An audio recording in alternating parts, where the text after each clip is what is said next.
Olá, hoje a gente vai mergulhar num contraste que alguns textos bíblicos trazem, sabe? Entre a prática religiosa, aquela coisa mais exterior, Sim, e uma conexão espiritual que os textos descrevem como mais profunda, talvez, focada na suficiência de Cristo.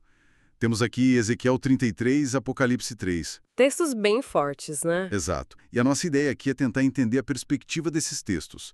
Por que as pessoas buscariam a religião? E qual a diferença entre só ouvir e realmente absorver e internalizar a mensagem? Vamos tentar desvendar isso. Pois é, acho que o ponto central é justamente essa diferença, né, entre um envolvimento que pode ser só na superfície, quase uma performance, Uhum. e uma mudança que acontece de verdade por dentro.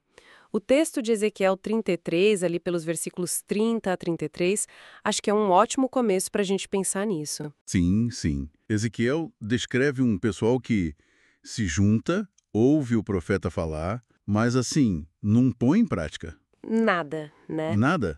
E a comparação é forte. Tu és para eles como uma canção de amores.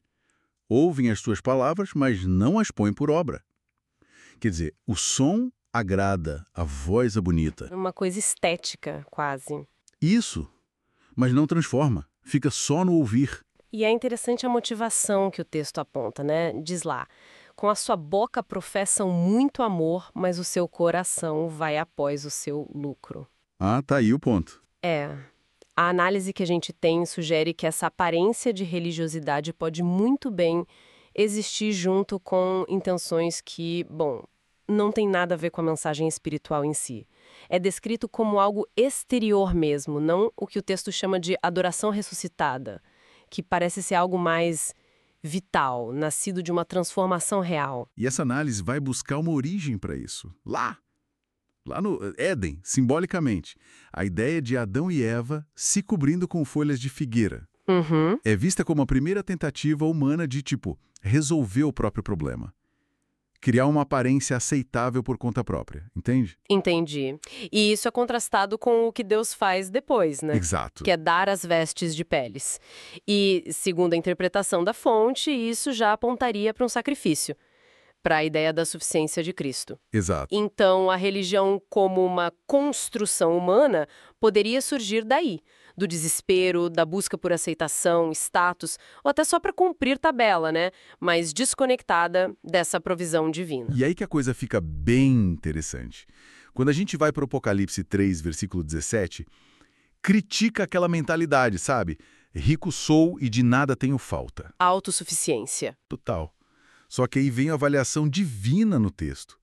És um coitado e miserável e pobre e cego e nu. É uma desconexão assim brutal entre a autoimagem e a realidade espiritual descrita ali. Exatamente.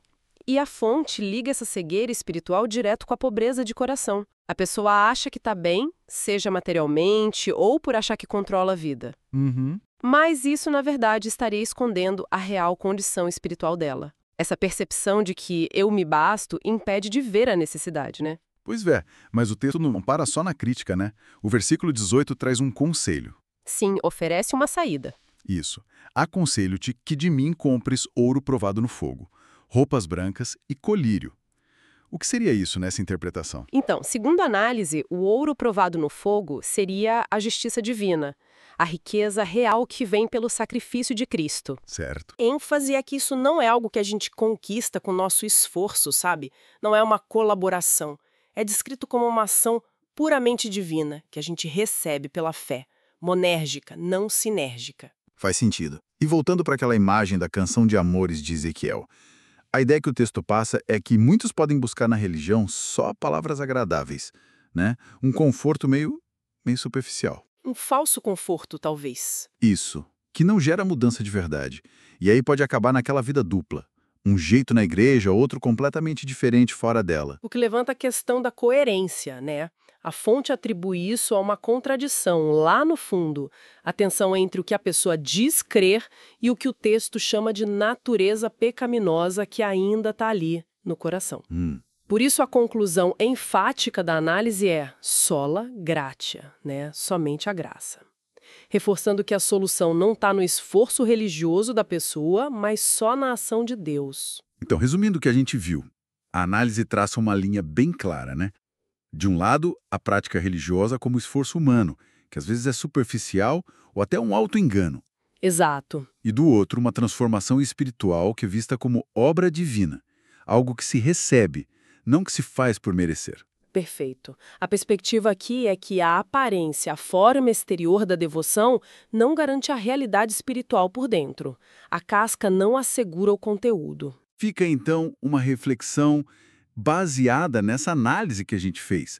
Se essa linha entre a canção de amores, que só agrada o ouvido, e a palavra que transforma por dentro pode ser tão tênue, como é que alguém, seguindo essa perspectiva do texto, poderia avaliar a autenticidade da própria experiência espiritual?